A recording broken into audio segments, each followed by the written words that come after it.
Assalamualaikum warahmatullahi wabarakatuh. Halo sahabatku semua, bertemu kembali dalam channel kami.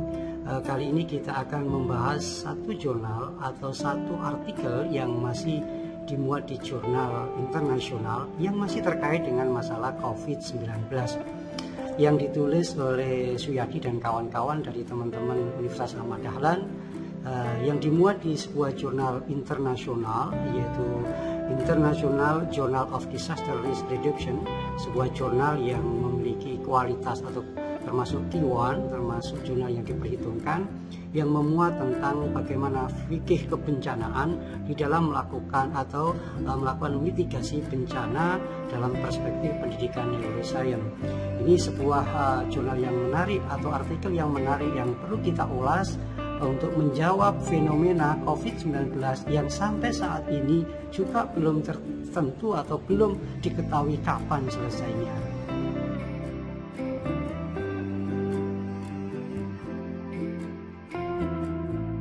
Belakang dalam penelitian ini adalah sebuah fenomena yang ada di mana COVID-19 ini sampai hari ini juga belum terkendali, kemudian kondisinya juga di mana di sana sini, di mana orang sudah tidak terlalu melakukan atau patuh terhadap protokol kesehatan secara ketat. Lebih-lebih ada sebuah faktor sosial di mana ada sebuah anti terhadap sains yang dilakukan oleh para kelompok tertentu atau para pemuka agama, sehingga menimbulkan umat atau menimbulkan masyarakat dia kadang-kadang tidak percaya.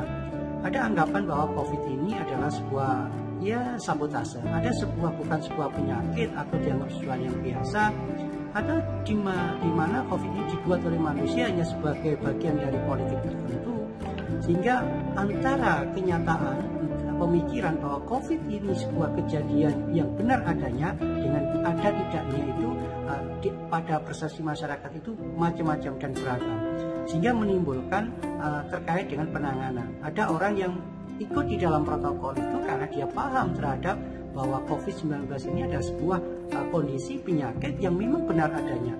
Tapi ada kelompok yang menganggap bahwa ini tidak benar adanya karena dipengaruhi oleh faktor-faktor pemuka agama yang cenderung menganggap hal yang itu sepele, hal itu tidak ada, hal itu biasa dikendalikan sebagaimana penyakit-penyakit yang lain.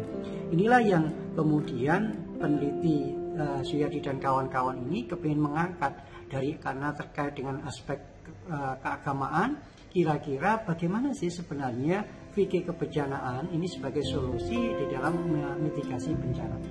Nah, kita tahu bahwa sebenarnya fikih kebencanaan ini adalah sebuah produk ijtihad Muhammadiyah di dalam mengatasi atau di dalam melakukan solusi di dalam menyelesaikan khususnya bencana baik geologi di dalam non geologi ini.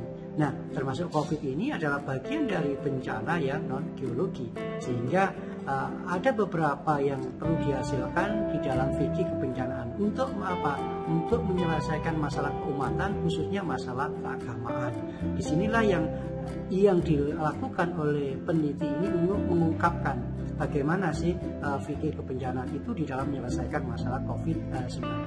Sehingga tujuannya adalah bagaimana penelitian ini dilakukan ini adalah bagaimana menganalisis kira-kira fikih kebencanaan itu bagaimana, tentunya di dalam konteks aktualisasinya bagaimana di dalam penanggulangan COVID-19, bagaimana untuk gerakan medisnya, kemudian bagaimana melakukan rekonstruksi fikih terkait dengan masalah-masalah ibadah, khususnya di dalam masalah di masa kedaruratan atau di masa pandemi, sehingga ini sangat fleksibel di dalam menjelaskan atau sesuai dengan kondisi yang ada di masyarakat khususnya di Indonesia.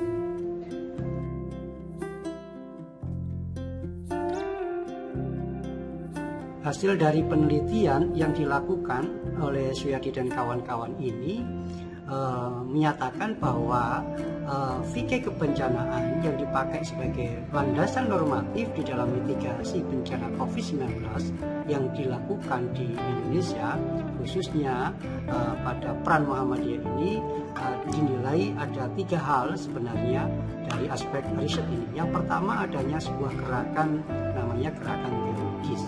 Jadi gerakan teologis ini melakukan sebuah kegiatan, melakukan rekonstruksi ibadah terkait dengan hal-hal yang masalah-masalah kedaruratan.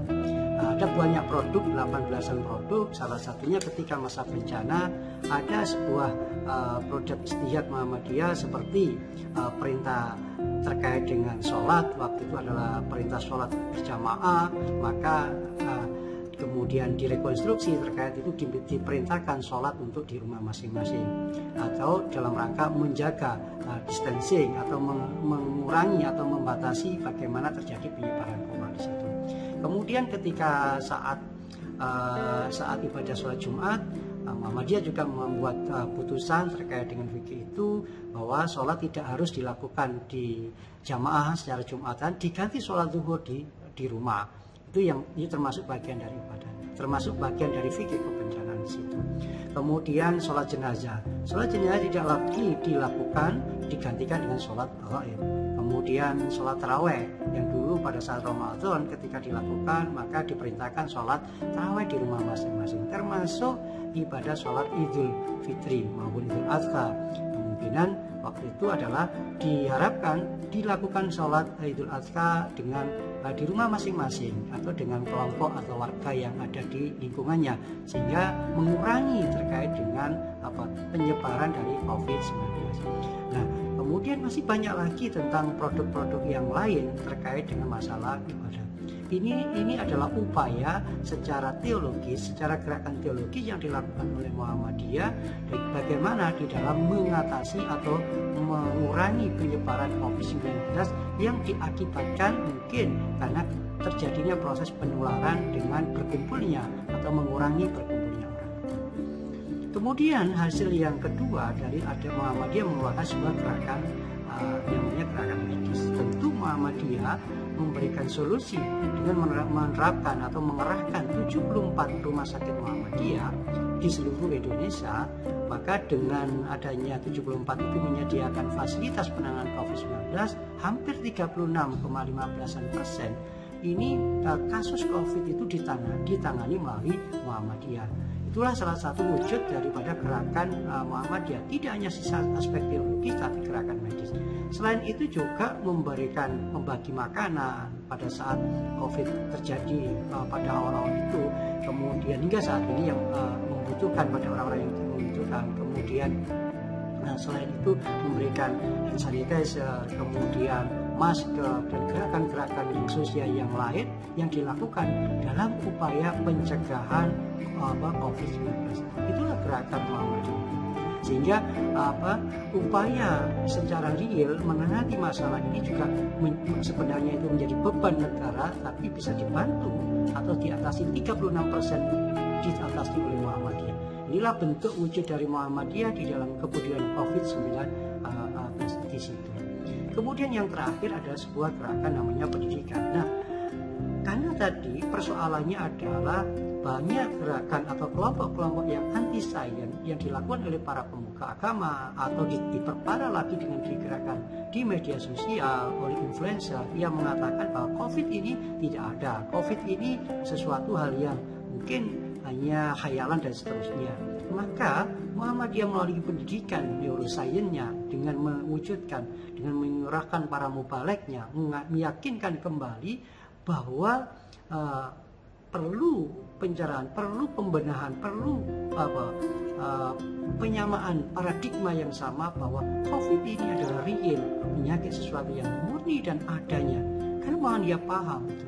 Dengan menyebarkan para semua mubalek di Muhammadiyah khususnya di dalam isi-isi ceramahnya diminta untuk meyakinkan kembali dengan tema-tema COVID bahwa COVID ini adalah memang benar-benar adanya dan secara ilmiah itu ada dan perlu diatasi. Bagaimana pencegahan? Jika tidak atasi maka ini menjadi persoalan besar terhadap keumatan dan seterusnya. Ini disampaikan oleh para mubalek, kemudian para pengelola pendidikan dan seterusnya untuk memahamkan agar pemahaman yang telah dibangun oleh sekelompok orang dengan meyakinkan bahwa COVID itu menjadi sesuatu hal yang barangkali tidak ada, ini diyakinkan. Agar apa? Agar umat atau manusia, khususnya warga negara Indonesia, memiliki para persepsi yang sama bahwa memang COVID ini ada dan perlu diatasi. Inilah wujud dari Muhammadiyah melalui 3 gerakan itulah yang dilakukan di dalam sebuah riset. Nah, dari pencapaian itu mengapa sampai hari ini COVID-19 ini juga belum bisa teratasi. Tentu yang saya sampaikan bahwa Muhammadiyah masih bisa berupaya mengendalikan di situ. Tapi sebenarnya masih membutuhkan pola koordinasi, pola sinergi di antara semua warga, dan tentunya yang paling penting adalah ketegasan masyarakat, ketegasan pemerintah untuk menegakkan aturan. Dari beban yang tadi ditanggung, kemudian mengatasi persoalan tadi, Muhammadiyah sudah memberikan solusi. Sampai hari ini juga menyelesaikan solusi itu. Namun lagi-lagi itu dibutuhkan adanya sebuah keseriusan, ketegasan, kesinergisan antara Muhammadiyah, pemerintah, kemudian Muhammadiyah, pemerintah, masyarakat harus. Jadi kalau Muhammadiyah sendiri yang sudah memberikan kontribusi besar, maka seharusnya lah pemerintah ini juga berupaya maksimal untuk melakukan ketegasan, menerapkan ketegasan aturan-aturan yang pernah ditegakkan. Itulah sebenarnya hasil riset dari mitigasi bencana dari perspektif pendidikan neuroscience terkait dengan fikih kebencanaan sebagai landasan normatif di dalam menyelesaikan masalah COVID-19 khususnya di Indonesia. Demikian barangkali apa yang saya sampaikan, mudah-mudahan dari hasil sebuah riset ini bisa memberikan efek atau memberikan pengetahuan baru bagi kita bagaimana mencegah COVID-19 sampai hari ini bisa terkendali. Lagi-lagi dengan 3 tadi, penjelasan teologis, medis, kemudian pendidikan, harapan kami adalah COVID-19 bisa teratasi dengan segera dan kita akan bangkit menjadi negara yang sehat, tentu menjadi negara yang maju.